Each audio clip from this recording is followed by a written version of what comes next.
क्या हुआ भाभी माँ? आप चिंतित क्यों हैं? नहीं देवर जी, कुछ विशेष नहीं है। नहीं देवर जी, ऐसा कुछ नहीं है, आप चिंतित मत होइए। चिंता कैसे ना करूं भाभी माँ, इधर आप चिंतित हैं, उधर आप दोनों को स्पर्धा में देखकर माता भी अत्यंत चिंतित हैं। भाभी माँ, आप दोनों तो एक ही हैं, फिर ये व्यर्थ की स्पर्धा क्यों? एक ही डाल के दो पुष्प आपस में स्पर्धा करते हैं क्या? जब आप दोनों का जन्म प्रभु श्री नारायण के हर्षातिरेक से उत्पन्न अश्रु से हुआ है, फिर आप दोनों आपस में स्पर्धा कर स्वयं को क्यों व्याकुल कर रही हैं? देवर जी, मुझसे भूल हो रही थी। देवर जी, मुझे समझाने के लिए आपका अनेकों धन्यवाद। मुझे प्रसन्नता है कि मैं आप दोनों को समझा पाया।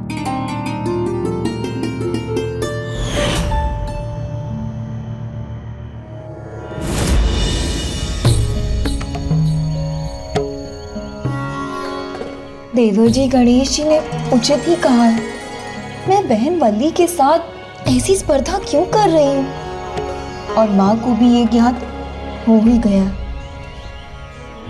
देवर जी के शब्द सर्वथा उचित ही तो है। जब हम दोनों एक हैं, हमने एक दूसरे को स्वीकार किया है, तो फिर स्पर्धा तो मूर्खता है।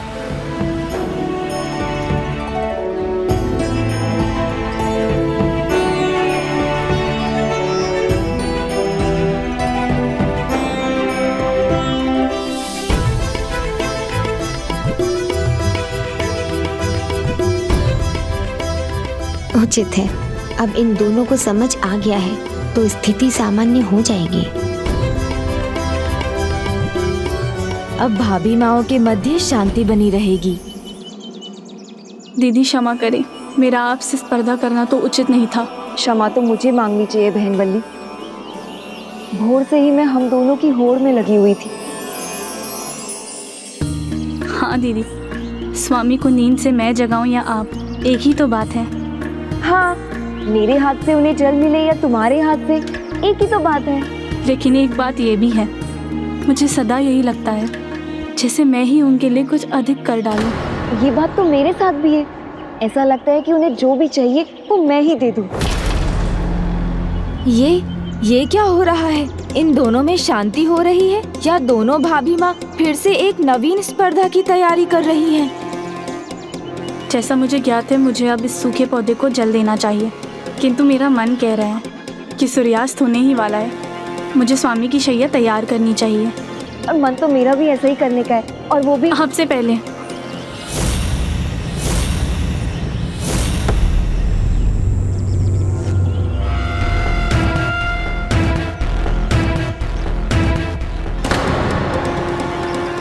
मैं विश्वास दिलाती हूँ, पहले मैं स्वामी की शैया तैयार कर दूं, उसके बाद अवश्य तुम्हें जल दूंगी। उनका कार्य करने के बाद मैं तुम्हें जल देने अवश्य आऊंगी।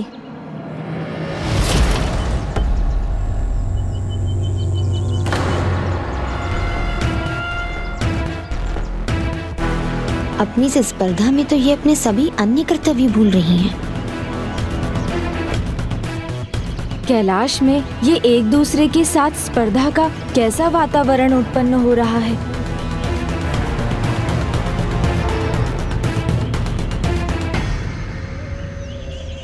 फिर तो तुम्हें शीघ्र ही कैलाश पहुंचना चाहिए, क्योंकि देवी पार्वती को शीघ्र ही तुम्हारी आवश्यकता होगा।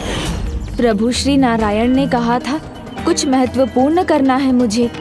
जो भी हो रहा है उसका संबंध वैकुंठ से ही है। मुझे मेरे सभी प्रश्नों के उत्तर वहीं मिलेंगे।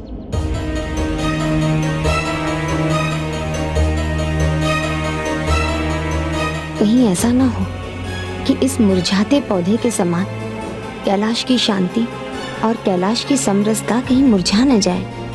अब तो मुझे कुछ करना ही होगा। कदाचित मुझे स्वामी से इसकी चर्चा करनी चाहिए।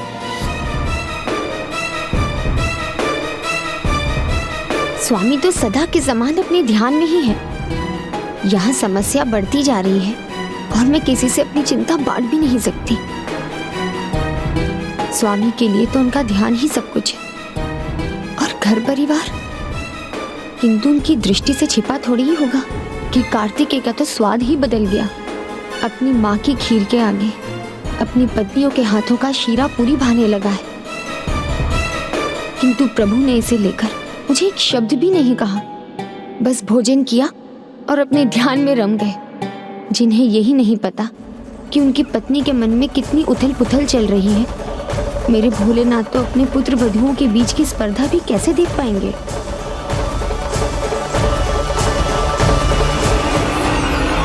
भाभी माओं के मध्य जो हो रहा है वो ऐसी गुत्थी बनकर उलझ गई है जिसे सुलझाने का उपाय तो मुझे भी नहीं सूझ रहा है। क्या हुआ पुत्र गणेश? ऐसा क्या हो रहा है उन दोनों के बीच? स्पर्धा माँ, और कोई साधारण स्पर्धा नहीं, अति असाधारण, अति गंभीर स्पर्धा। मुझे लगा था बड़ी साधारण सी बात है, साधारण स्पर्धा है, किंतु अब तो लग रहा है ये तो गंभीर समस्या का रूप ले सकती है। अपने पति का ध्यान रखना, उस पर अपना अधिकार समझना उचित है, किंतु उसके लिए स्पर्धा करना तो बिल्कुल भी उचित नहीं है। अज्ञानता है।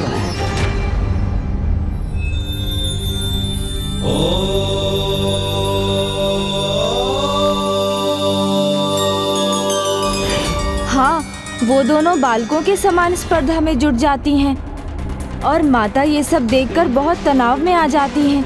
मुझे तो भय है कहीं उनके इस आचरण के कारण माता किसी दिन क्रोध में ना आ जाएं।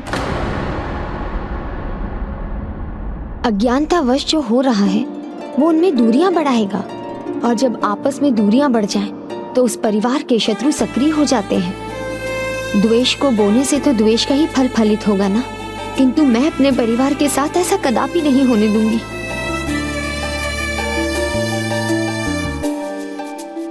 मैं आपको समस्या बता रही हूँ और उसे सुलझाने के उपाय के स्थान पर आप मुस्कुरा रहे हैं।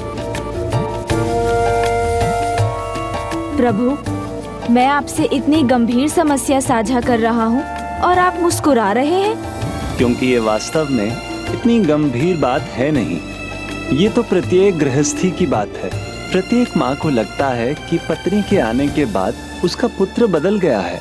हर सास को लगता है कि पुत्र वधुओं की आपस में ही होड़ लगी हुई है।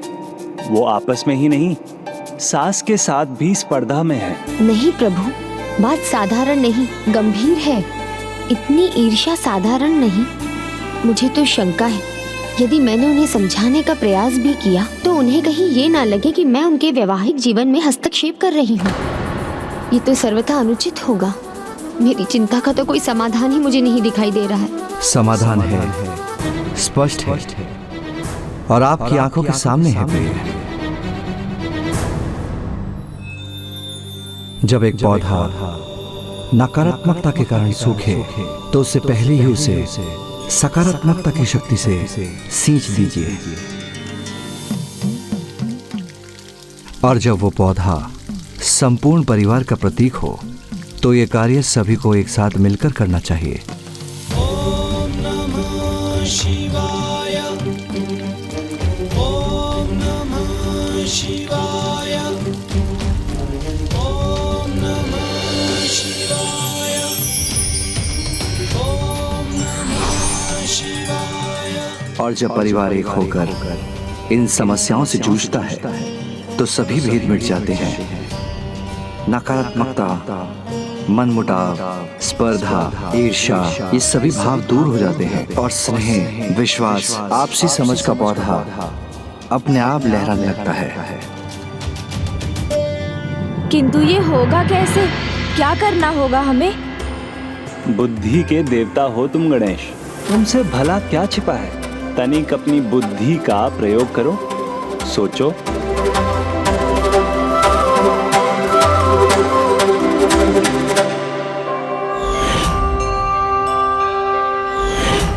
सोचा, बहुत सोचा। फिर मेरे मन में आया कि मुझे कैलाश में आपके महान रूप के दर्शन हो रहे थे, तो क्या इस समस्या का समाधान उसी से जुड़ा हुआ है? संभव है। प्रभु, पहेलियां मत बुझाइए, बताइए ना क्या सुझाव है आपका? एक कथा था और एक व्रत। कैसा व्रत? कैसी कथा? किंतु स्वामी, आप चिंता मत कीजिए प्रिय। इस पौधे के समान सब कुशल हो जाएगा। शीघ्र आपकी समस्या का समाधान स्वयं यहाँ चलकर आएगा।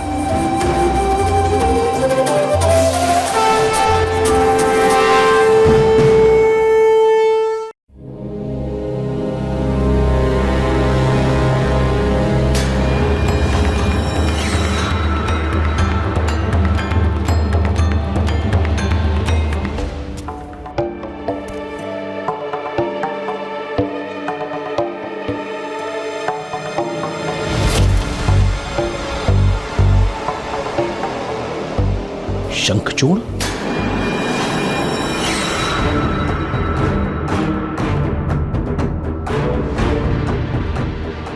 कोई भी आए युद्ध तो मैं करूंगा ही, फिर वो चाहे महादेव ही क्यों ना, महादेव ही क्यों ना, महादेव ही क्यों ना। इसका वध तो प्रभु कर चुके हैं, फिर ये यहां कैसे और क्यों पहुंचा? उसे रोकना होगा।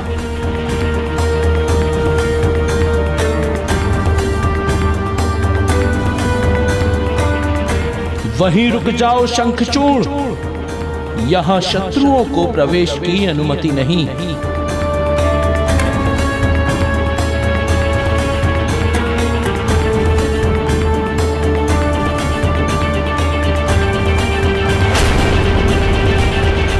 गणेश, जिन प्रश्नों के उत्तर के लिए तुम यहाँ आए हो, उन सभी का उत्तर तुम्हें कैलाश में ही प्राप्त होगा, और फिर वहाँ जो होना चाहिए उसे पूरे विधि विधान से तुम्हें ही करवाना होगा।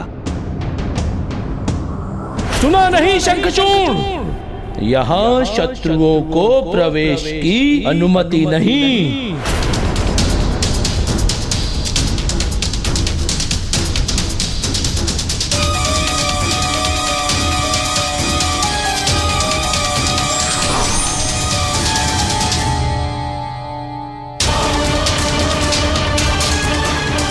वहीं रुक जाओ शंखचूड़, अन्यथा परिणाम भयंकर होगा। शंखचूड़! नंदी जी, ये क्या कर रहे हैं आप? ये शंखचूड़ नहीं है।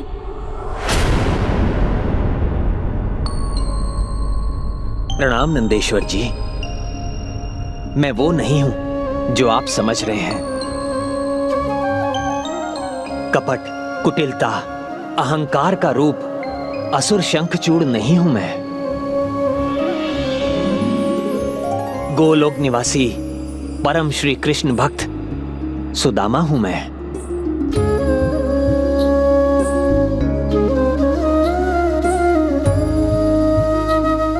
हाँ नंदी जी, ये उचित कह रहे हैं।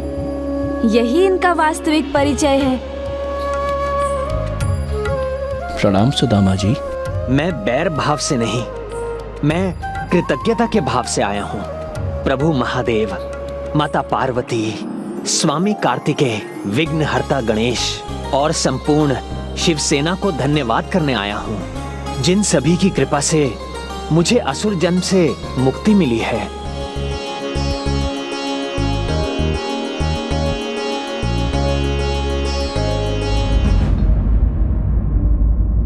प्रभु महादेव,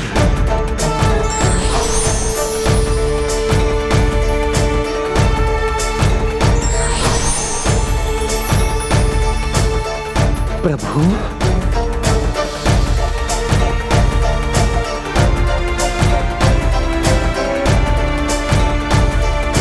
प्रभु सत्य शिव, प्रभु सत्य शिव, प्रभु सत्य शिव। प्रणाम हे प्रभु सत्य शिव। प्रभु सत्य शिव, कल्याण कल्याण। पिताश्री के किसी भी भक्त को उनके इस नाम से उन्हें संबोधित करते हुए तो मैंने पहली बार सुना, है ना गणेश? अद्भुत है ये नाम, सत्य शिव। सत्य तो स्वयं श्री हरि नारायण है सुदामा। प्रभु, भक्त की दृष्टि से देखें तो आप दोनों में भेद ही कहां है? जिनके दर्शन माया मोह के चक्र से दूर कर सभी झूठ से मुक्त कर दें, जन्म मरण के इस चक्र से मुक्ति दिला दें, वही सत्य है। और भक्त सुदामा को तो आप दोनों से सत्यता का आशीर्वाद मिला है। मेरे प्रथम जन्म में जब मैं एक निर्धन ब्राह्मण होने के बोझ से त्रस्त था, तो मुझे उससे मुक्ति दिलाने वाले, गोलोकवासी बनाने वाले मेरे प्रभु ही तो थे, प्रभु श्री सत्यनारायण।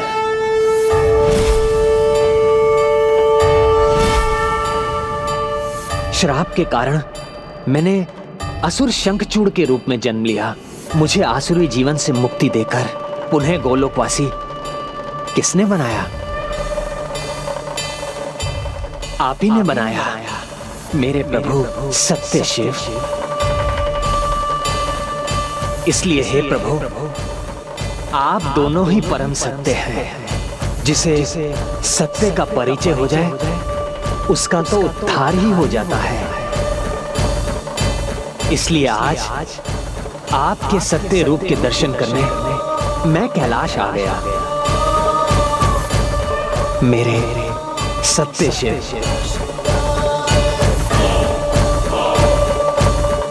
सब कुशल हो जाएगा। शीघ्र आपकी समस्या का समाधान स्वयं यहाँ चलकर आएगा। अर्थात इनके आगमन से ही कैलाश की दुविधा का समाधान भी जुड़ा हुआ है। किंतु प्रभु, एक दुविधा तो थी मेरे मन में। मेरे असुर शंखचूड़ रूप में मैंने ऐसा क्या पुण्य किया कि मुझे आपके हाथों मुक्ति मिलने का सौभाग्य प्राप्त हुआ? किंतु अब इस प्रश्न का उत्तर मुझे मिल गया है। उसका उत्तर है वो व्रत जो मैंने प्रथम जन्म में किया। उसका उत्तर है वो कथा जो मैंने उसी जन्म में सुनी। एक कथा और एक व्रत। कौन सा व्रत, कैसी कथा सुदामा जी? वो व्रत, वो कथा जो सभी कष्टों को मिटा दे, सभी चिंताओं को दूर कर दे, समस्या के बढ़ने से पहले उनको मूल से ही मिटा दे, जिसके बाद अशुभ का अंत होकर शुभता का विस्तार होता है। और जब परिवार एक होकर इन समस्याओं से जूझता है तो सभी भेद मिट जाते हैं। नकारात्मकता, मनमुटाव, स्पर्धा, ईर्ष्या, ये सभी भाव दूर हो जाते हैं। अर्थात प्रभु जिस समाधान का संकेत कर रहे थे वो यही है। श्री सत्यनारायण व्रत कथा। श्री सत्यनारायण व्रत कथा। नारायणं गदाध्यक्षं गोविंदं कीर्तिभाजनं गोवर्धनोद्धरं देवं। तो प्रभु नारायण इस समाधान की बात कर रहे थे। इस व्रत कथा की ऐसी महिमा है जो मात्र समस्या का समाधान ही नहीं करती, वो शुभता प्रदान करती है जो व्रत करने वाले के साथ जन्म जन्मांतर तक उसके साथ रहती है। और मुझे पूर्ण विश्वास है इसी महान व्रत के कारण ही मुझे एक जन्म में सत्यनारायण का आशीर्वाद प्राप्त हुआ और दूसरे जन्म में सत्य शिव का।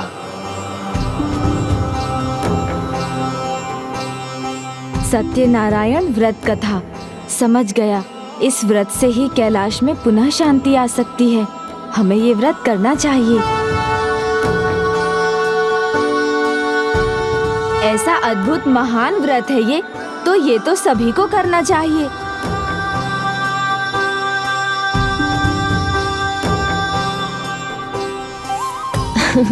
पुत्र गणेश ने उचित ही कहा। हम भी पूर्ण श्रद्धा से ये व्रत करेंगे और श्री सत्यनारायण व्रत पूजा का आयोजन कैलाश में ही होगा। कैलाश में ही होगा। ये तो मेरा परम सौभाग्य होगा।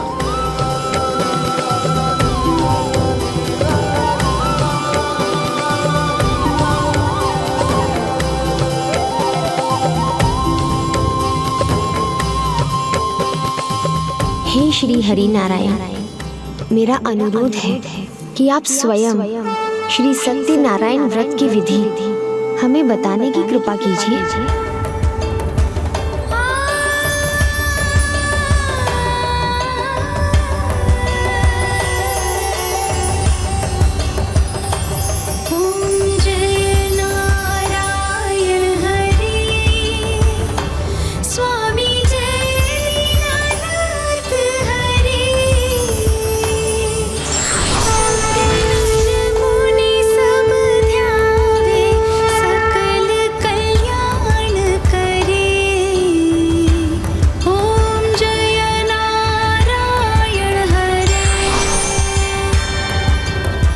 प्रणाम महादेव।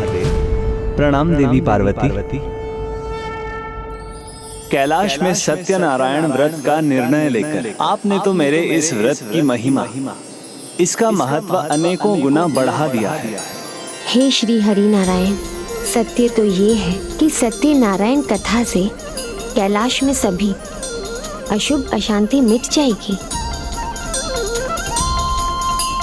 हे श्री सत्यनारायण, आप हमें अपने इस व्रत की विधि बताने की कृपा कीजिए।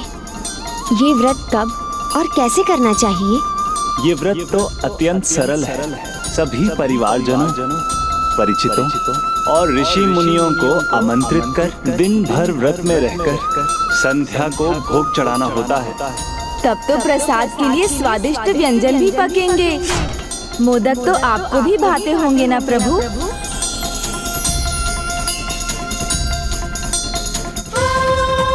गणेश, इस व्रत पूजा में मैं चूरमा, केला, घी, दूध और नारियल का आहार करता हूँ, किंतु इससे भी अधिक महत्वपूर्ण एक और भाग है इस व्रत का, श्री सत्यनारायण व्रत कथा।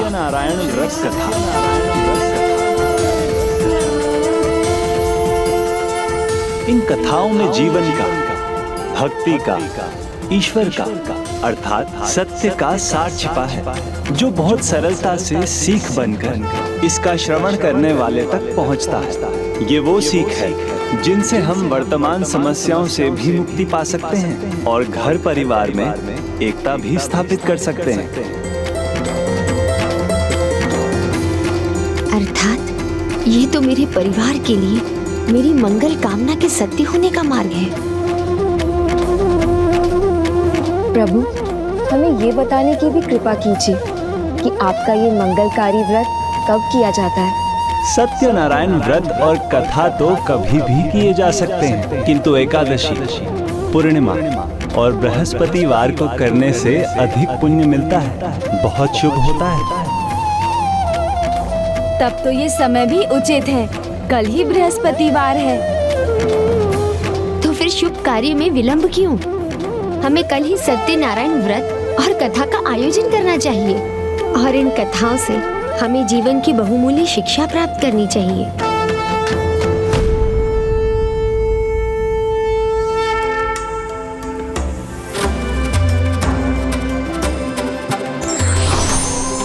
हम कल स्वयं जाकर सभी को इस पूजा, व्रत और कथा के लिए आमंत्रित करूंगा। पुत्र गणेश, ब्रह्मदेव को आमंत्रित करो और उनसे कहो कि मेरा अनुरोध है कि वो इस पूजा में एक पुजारी के रूप में पधारें। अद्भुत! स्वयं ब्रह्मदेव पुजारी होंगे तो ज्ञान और सीख दोनों ही प्राप्त होंगे। प्रभु, मुझे भी आज रात्रि से ही सबके स्वागत और आसन की व्यवस्था में जुट जाना चाहिए। मैं प्रसाद बना दूंगी।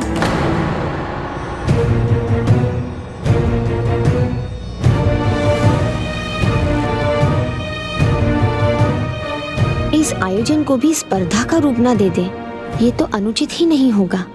अभी तू जिस कारण से इस व्रत का आयोजन करवा रही हूँ उसके विरुद्ध भी होगा। दीदी, मुझे भी तो कभी अवसर मिलना चाहिए ना, ये मैं कर लूंगी। नहीं वल्ली, प्रसाद बनाना मेरा ही उचित होगा, तुम कोई अन्य कार्य कर लो। पर दीदी, पुत्रियों, ये पूजा कार्तिकेय के साथ तुम दोनों के हाथों से भी होगी। उत्तम यही होगा कि तुम दोनों आपस में कार्य बांट लो। पुत्री वल्ली, पूजा सामग्री एकत्र करना भी एक महत्वपूर्ण कार्य है, वो तुम कर लो। अवश्य। पुत्री देवसेना, तुम प्रसाद बना लो। उचित है माता।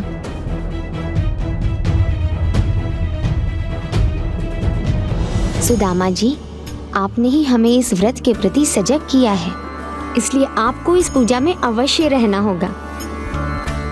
जो आज्ञा माता।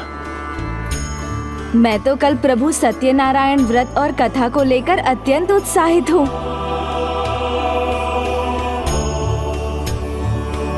माँ की दृष्टि में दीदी ही उत्तम है, तभी तो प्रसाद बनाने का दायित्व उन्हें दिया। पूजा की तैयारी का मुख्य कार्य वल्ली को देकर माँ ने उसे श्रेष्ठ होने का अवसर दिया है। नकारात्मकता के विचार जो आपस में मन मुटाव उत्पन्न करते हैं, कल के बाद कभी इन दोनों के बीच में ना आए। मैं तो बस यही मना रही हूँ। तो प्रभु चले पूजा में सभी को आमंत्रित करने। अवश्य मूषक जी।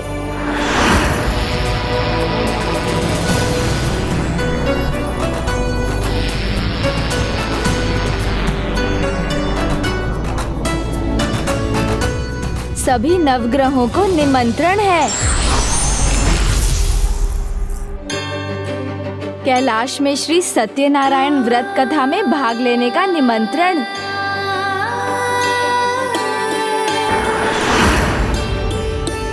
देवगण, आप सभी का उपस्थित होना अनिवार्य है। सप्तऋषिगण, आप सभी कैलाश के लिए प्रस्थान कीजिए। प्रभु आपके सत्यनारायण स्वरूप की पूजा में आपको और माँ को सर्वप्रथम आना होगा। ये तो मेरा परम सौभाग्य होगा। सौभाग्य तो हमारा होगा, किंतु आपको शीघ्र पहुँचना है, क्योंकि आपके बिना पूजा आरंभ नहीं हो सकती। पिताश्री के अनुरोध के अनुसार श्री सत्यनारायण कथा में पुजारी बनकर पूजा तो आपको ही करवानी है, इसलिए शीघ्र चलिए ब्रह्मदेव। कैलाश में आपकी प्रतीक्षा हो रही होगी।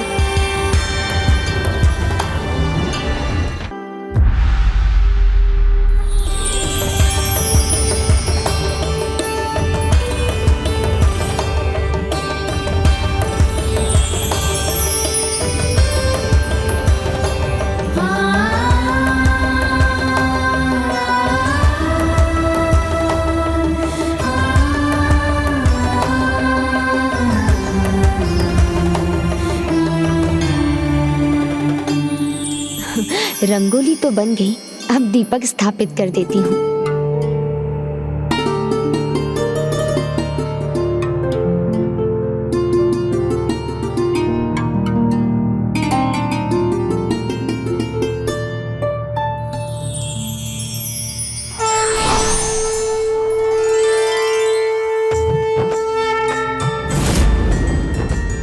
इस दीपक की ज्योत ने मुझे क्या स्मरण करवा दिया।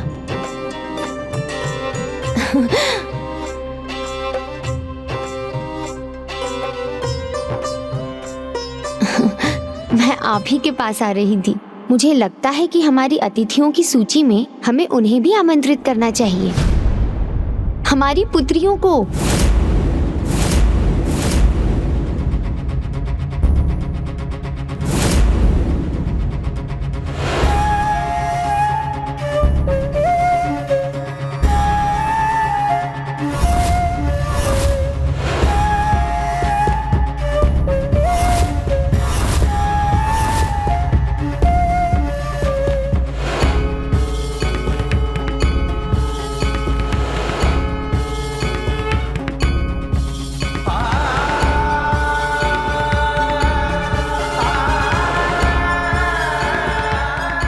अवश्य प्रिय, इस शुभ अवसर पर अपनी सभी पुत्रियों को आमंत्रित करना चाहिए।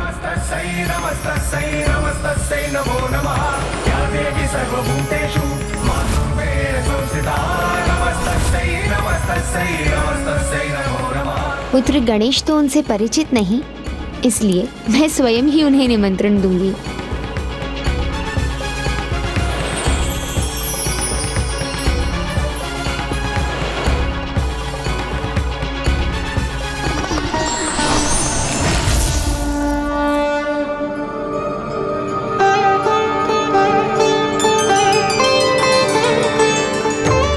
प्रणाम पिताश्री। धन्यवाद माँ। आपका निमंत्रण पाकर हम कृतार्थ हुई। धन्यवाद नहीं शीघ्रता करो, अतिथि पूजा की तैयारियां संपन्न करने कभी भी पधार सकते हैं। आप बिल्कुल भी चिंता मत कीजिए माँ। आपकी पुत्रियां यहाँ आ गई है ना, अब किसी भी अतिथि के स्वागत में कोई कमी नहीं होगी। शीघ्रता करो। जगत पिता और जगत माता से ये भूल हो जाए कि वो अपने ही एक पुत्री को निमंत्रण देना ही भूल जाए, ये संभव नहीं। क्या वो ये भी भूल गए हैं कि मैं उन्हीं की एक पुत्री हूँ? मुझे अपनी पुत्री मनसा को भूल गए? संभव है वो भूले नहीं। संभव है माँ किसी और को भेज रही है मुझे लेने के लिए। कदाचित श्री गणेश को, या फिर कार्तिकेय को, या फिर बासुकी जी मुझे स्वयं महादेव की तीसरी पुत्री मनसा को लेने आ रहे हो।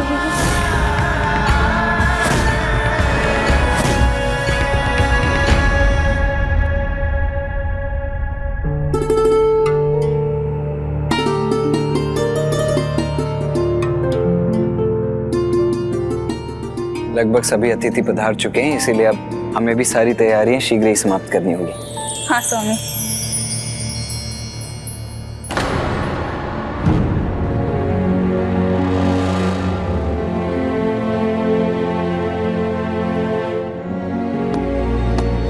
वल्ली जी,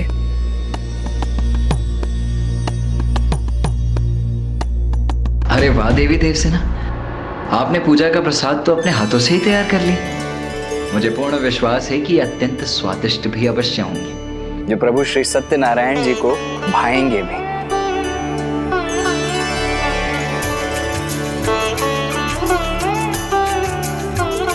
और देखिए ना, ये देवी वल्ली द्वारा की गई ये पूजा व्यवस्था इतनी दिव्य है।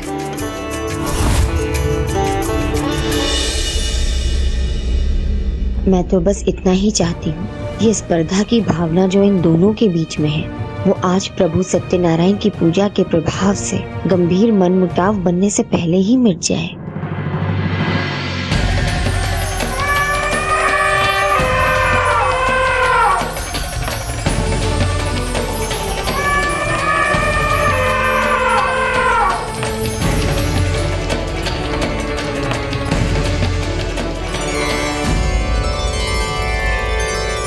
प्रणाम महादेव।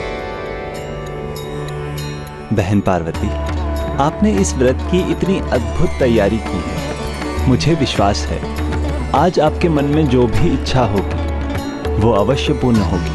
आप दोनों का स्वागत है।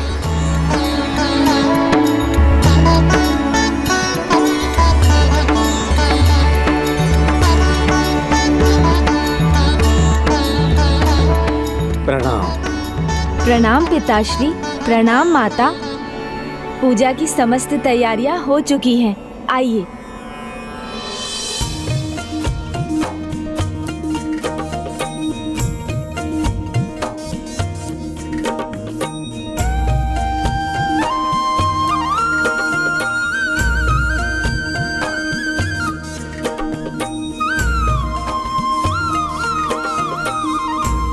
अद्भुत, सभी अतिथि पधार भी गए।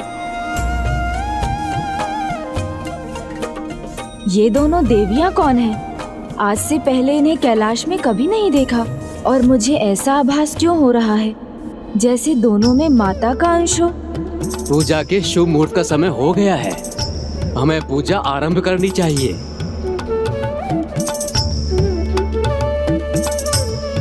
कोई बात नहीं, इन दोनों देवियों का परिचय तो मैं माता से पूजा के पश्चात भी प्राप्त कर लूंगा। आशा है सभी पधार चुके हैं। सुदामा जी, वो कहाँ है? अभी तक क्यों नहीं आए? प्रणाम प्रभु, मैं यहाँ हूँ और अपने साथ उनको लाया हूँ जिन्होंने पूर्व में ये व्रत किया था। गुहा राजा सूर्यवंशी महाराज दशरथ, महाराज मोरध्वज और धर्मात्मा मनु।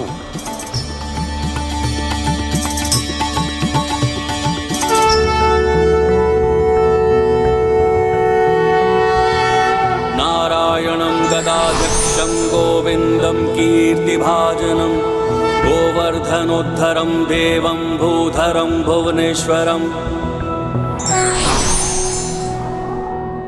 अद्भुत सुदामा जी, आप सभी का स्वागत है। आइए आसन ग्रहण कीजिए।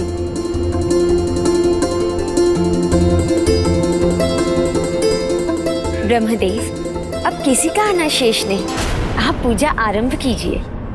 अब किसी का आना शेष नहीं, आप पूजा आरंभ कीजिए। किसी का आना शेष नहीं, आप पूजा आरंभ कीजिए।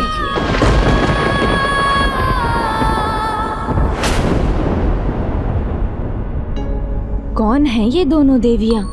क्या संबंध है इनका माता और पिताश्री से? उनके इतने निकट आसन ग्रहण क्यों किया इन दोनों ने?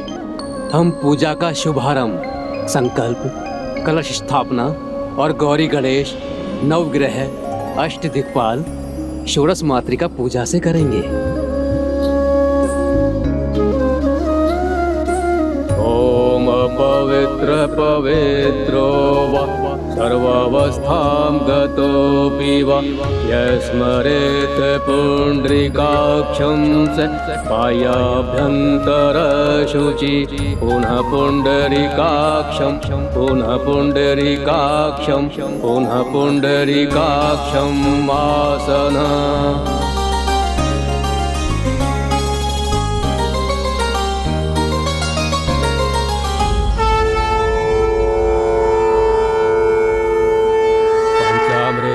मया नीतं पयोदधिघृतं मधु। अब पंचामृत से स्नान कराएं। समायुक्तं स्नानार्थ प्रतिगृह्यताम्। ओम भूर्भुवस्व गणेशाम्बिकाभ्यां नमः। आचमन हेतु जल दें। स्नानं पंचामृत स्नानं समर्पयामि।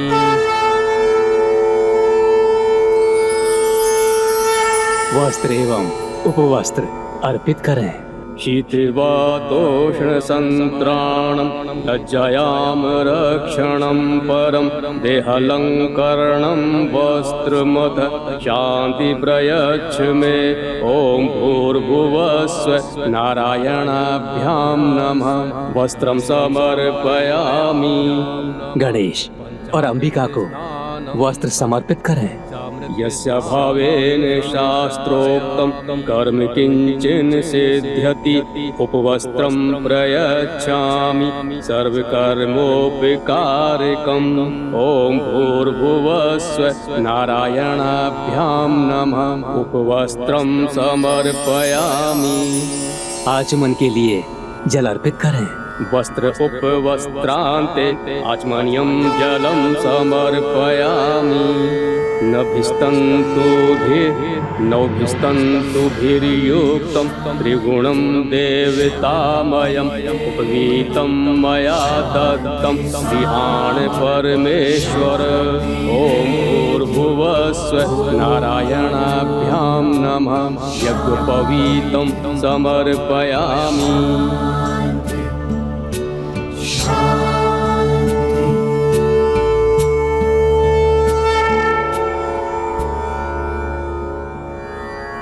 प्रेम से बोलिए सत्यनारायण भगवान की जय।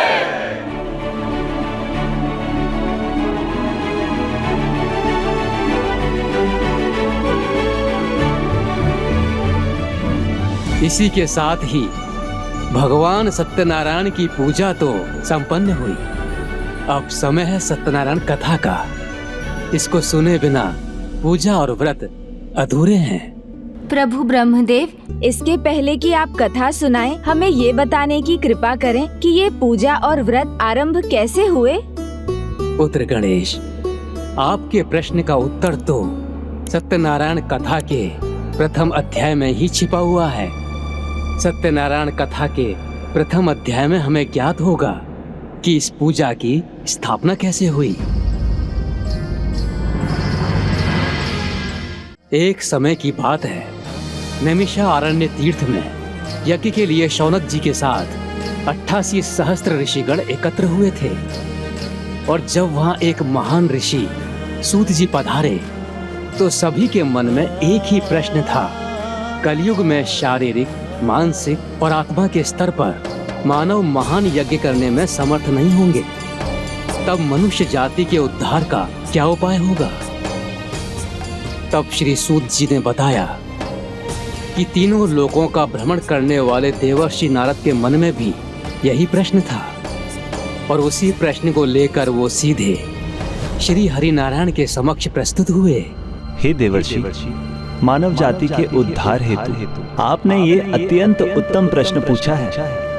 परमेश्वर वो सर्वोच्च परालौकिक शक्ति है जिसके ऊपर सृष्टि के पालन का दायित्व होता है, और इस परम सत्य शक्ति को जो भी भक्त श्रद्धा और भक्ति से स्वीकार कर सत्यनारायण कथा और व्रत का श्रवण करता है, उसे उसके जीवन में दुख, पीड़ा, दरिद्रता आदि से छुटकारा मिलेगा। साथ ही उसका ज्ञान भी उजागर होगा, और मृत्यु के उपरांत उसके पुण्य के फल स्वरूप उसे उत्तम जन और अंततः मोक्ष की भी प्राप्ति होगी।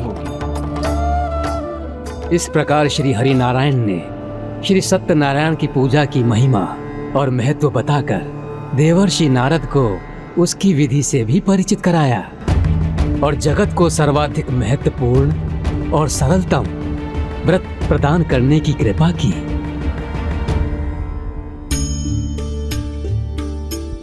इति श्री रेवा खंडे श्री सत्यनारायण व्रत कथा प्रथम अध्याय समाप्तम। बोलो श्री सत्यनारायण भगवान की जय।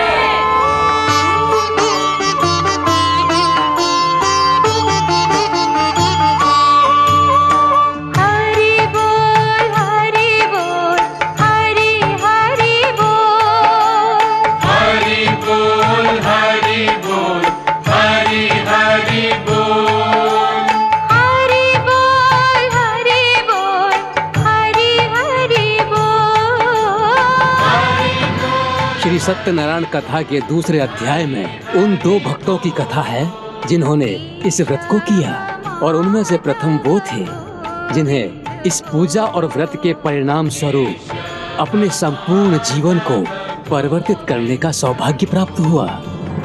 और वो भक्त और कोई नहीं, परम भक्त सुदामा थे। मेरा आपसे अनुरोध है कि आप स्वयं अपनी कथा सुनाकर यहाँ उपस्थित साधु समाज को धन्य करें। जो आज्ञा ब्रह्मदेव।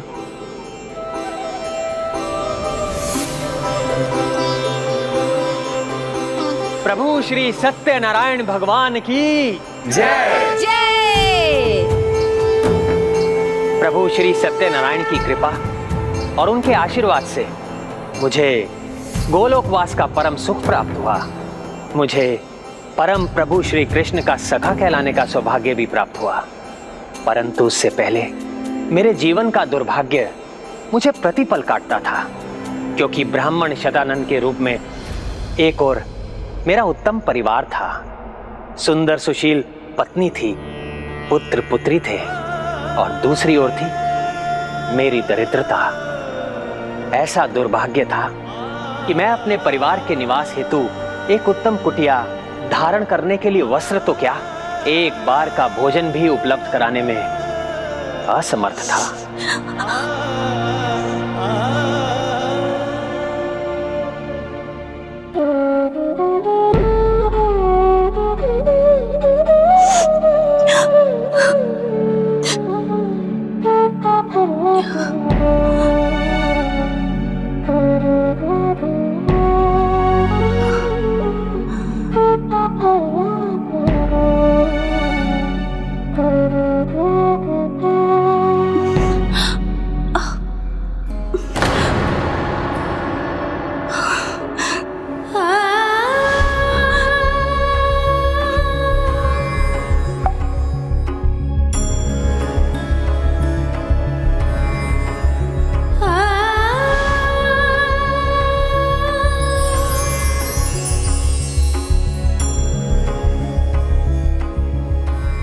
ये कैसा दुर्भाग्य है मेरा कि मैं अपने परिवार को एक ऐसी छत भी नहीं दे सकता जो टपकती ना हो, जिससे मेरा परिवार बदलती ऋतुओं के प्रभाव से सुरक्षित रह सके।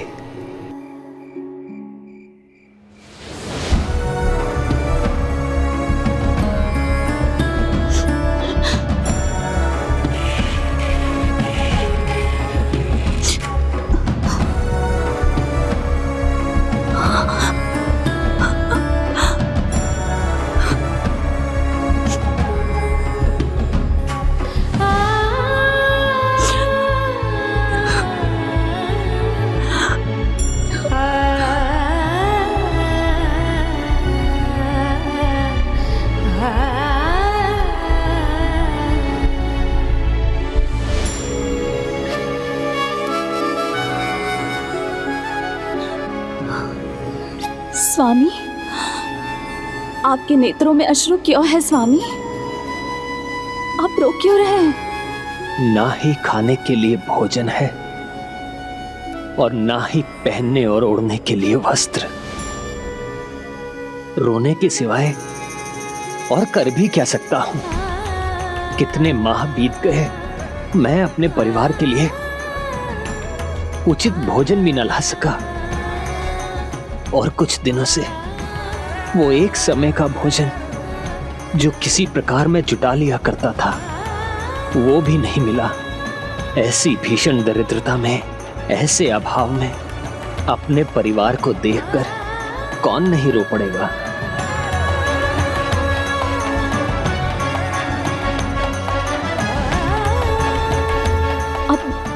अब दुखी मत होइए स्वामी।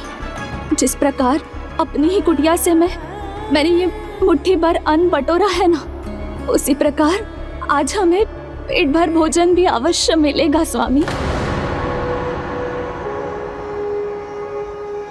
हाँ, आज मैं भूखा नहीं रहूंगा।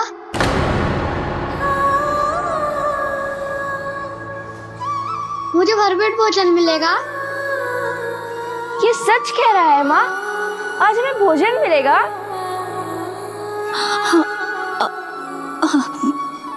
हाँ बेटा, प्रभु की कृपा दृष्टि हम पर अवश्य रहेगी। मुझे विश्वास है हरि कृपा से आज कुछ ना कुछ अत्यंत उत्तम ही होगा हमारे साथ। तो क्या आज चूरमा भी बनेगा? हम तो खूब खाएंगे। ओह, खीर भी ना? मुझे तो खीर बहुत स्वादिष्ट लगती है।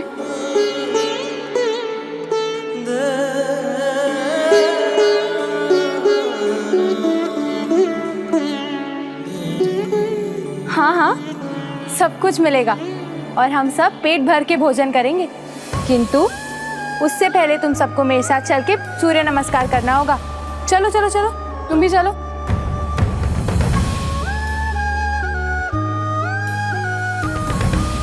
हमारी पुत्री कितनी समझदार हो गई है ना। उसके भाई बहन अपने पिता को विचलित ना देख सकें, इसलिए उनका ध्यान बटाकर अपने साथ ले गई है। उसकी विवाह की आयु हो रही है। किंतु मैं कैसा पिता हूं, उसके विवाह के लिए कुछ जोड़ पाना तो दूर, मैं तो उसे एक समय की रोटी भी नहीं दे पा रहा हूं। स्वामी, आप ही तो कहते हैं ना, जो कष्ट सहते हैं उन पर प्रभु का वास होता है। क्योंकि हमारे जीवन में आने वाली ये कठिनाइयां, ये भी तो प्रभु की परीक्षा ही है। हमें संकट के समय में प्रभु पर विश्वास बनाए रखना है। इसे ही सच्ची भक्ति कहते हैं। प्रभु श्री हरि पर विश्वास रखिए स्वामी। जब हमारे जीवन की डोर उन्हीं के हाथों में है, तो वही इन कष्टों को दूर करने का कोई उपाय अवश्य निकालेंगे। आप उचित कहती हैं। प्रभु श्री हरि नारायण हमारी सहायता अवश्य करेंगे। मैं उन पर विश्वास भंग नहीं होने दूंगा, कभी भंग नहीं होने दूंगा।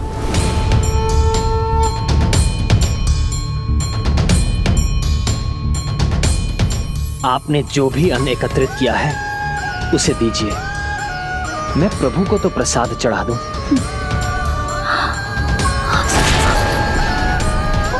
हटो मूषक, दूर हटो उस अन्न से।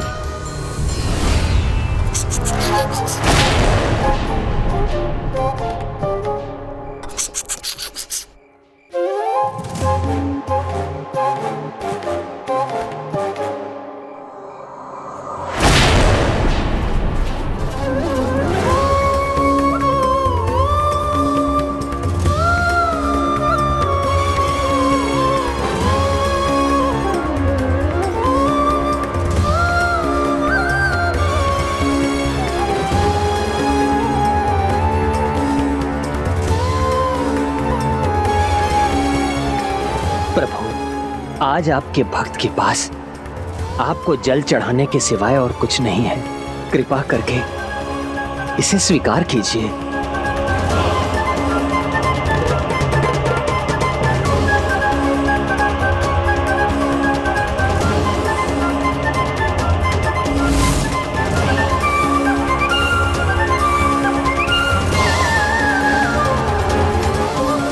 ओम श्री हरि।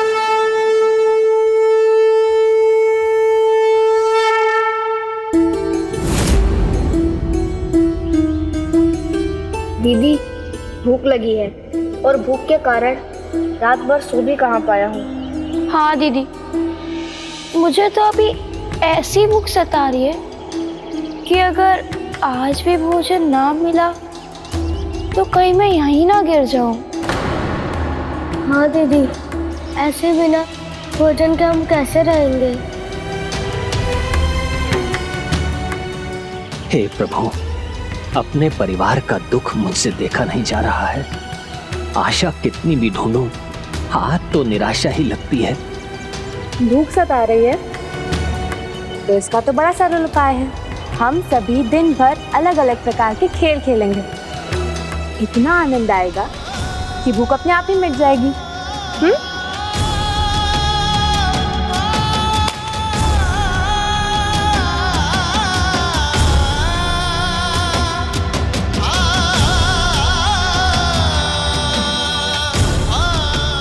ये लीजिए पिताश्री।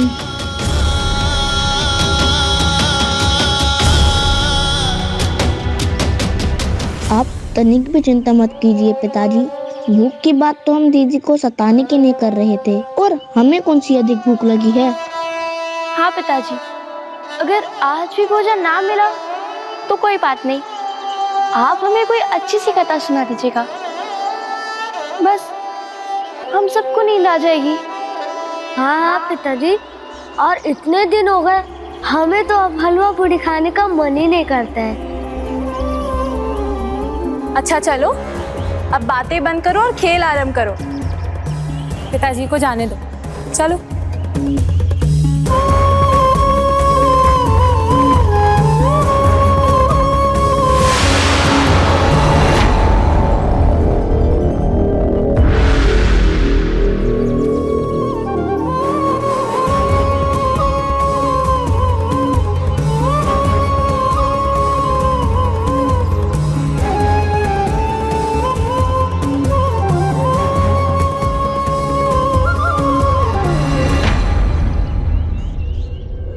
दूसरों के लिए पूजा पाठ करने की उत्तम वृत्ति, ऐसा उत्तम कार्य करने वाला ब्राह्मण पूर्ण रूप से प्रभु पर ही निर्भर था।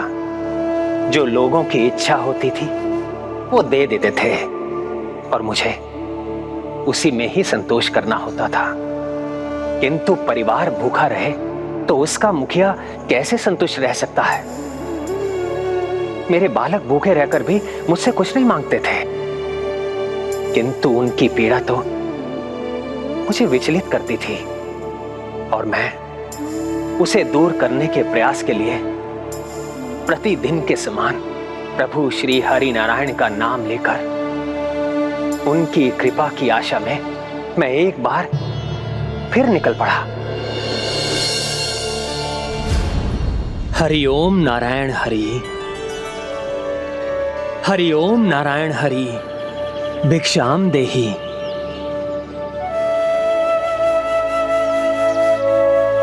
हरि ओम नारायण हरि, भिक्षाम देहि।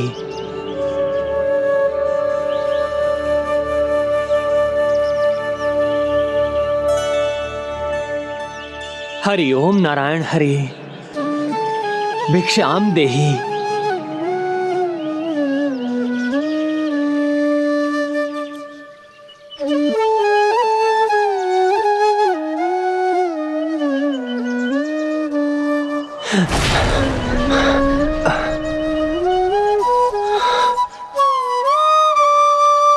हरि ओम नारायण हरि, हरि ओम नारायण हरि।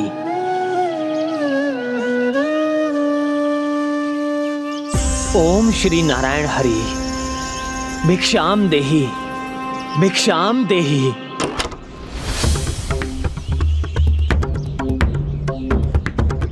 जो भी सच्चे मन से देना चाहे इस ब्राह्मण की झोली में डालने की कृपा करें।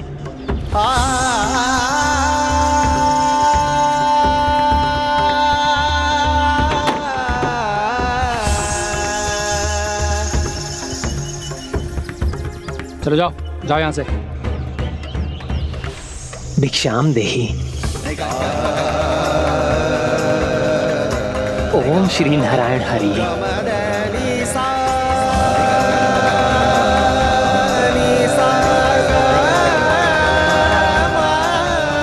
एक फल,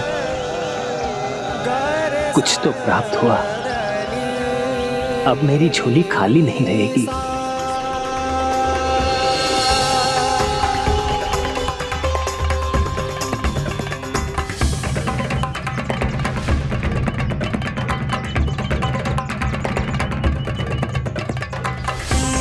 संध्या हो गई। आज भी प्रभु ने मुझे अपनी कृपा से वंचित रखा। प्रभु, ये कैसी परीक्षा ले रहे हैं आप मेरी?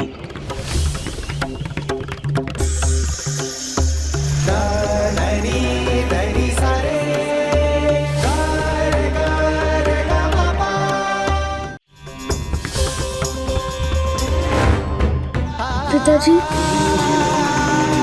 पिताश्री, मुझे भूख लगी है। हाँ हाँ हाँ।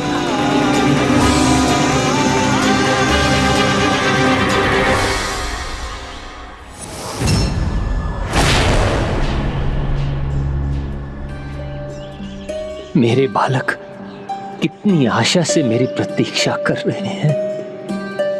उनको निराश होते कैसे देख सकूंगा मैं? आज मैं भूखा नहीं रहूंगा, मुझे भरपेट भोजन मिलेगा।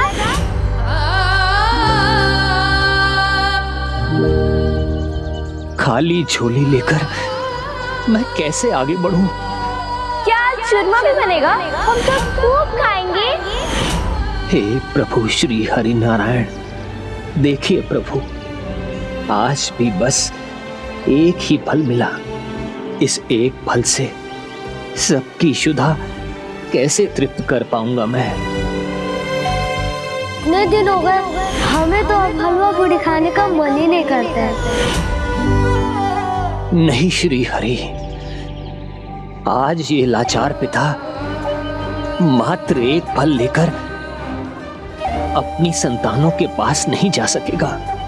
अब चाहे जो हो जाए, भले मेरे प्राण ही क्यों ना चले जाएं, मैं ये खाली झोली लेकर अपने घर नहीं लौटूंगा।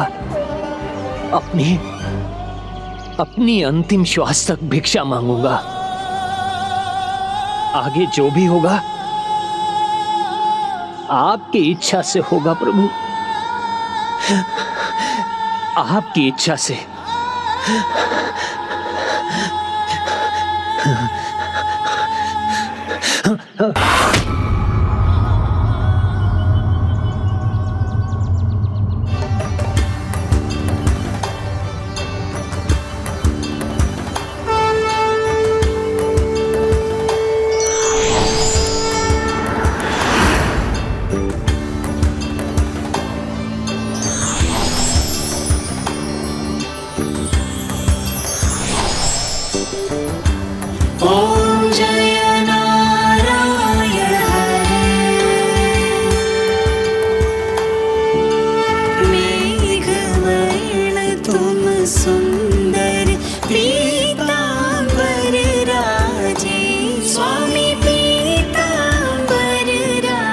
संभालिए अपने आप को।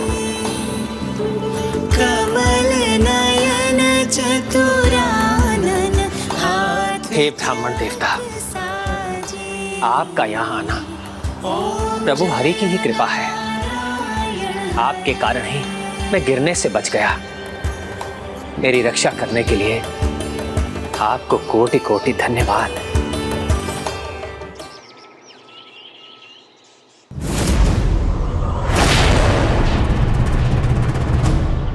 आज मैं भूखा नहीं रहूंगा, मुझे भरपेट भोजन मिलेगा। मुझे तो खीर बहुत स्वादिष्ट लगती है।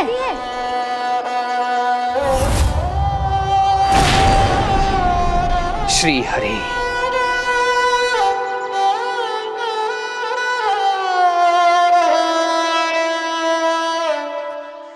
श्री हरि। अभी भी हरि का नाम जप रहे हो, जिन्हें तुम पर तनिक भी दया नहीं आएगी। ना भिक्षा मिली, ना कोई सुख मिला, तो बस एक फल, और अब तो वो भी नष्ट हो चुका है। भक्त तो बस भक्ति करना जानता है ब्राह्मण देवता, और भक्ति में स्वार्थ नहीं देखा जाता।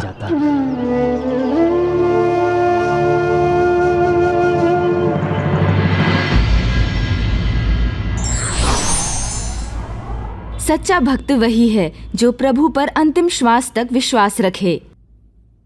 विघ्नहर्ता श्री गणेश के अद्भुत शक्तियों से भरे वीडियोस देखने के लिए चैनल को सब्सक्राइब करना न भूलें और साथ ही बेल आइकॉन भी दबाएं।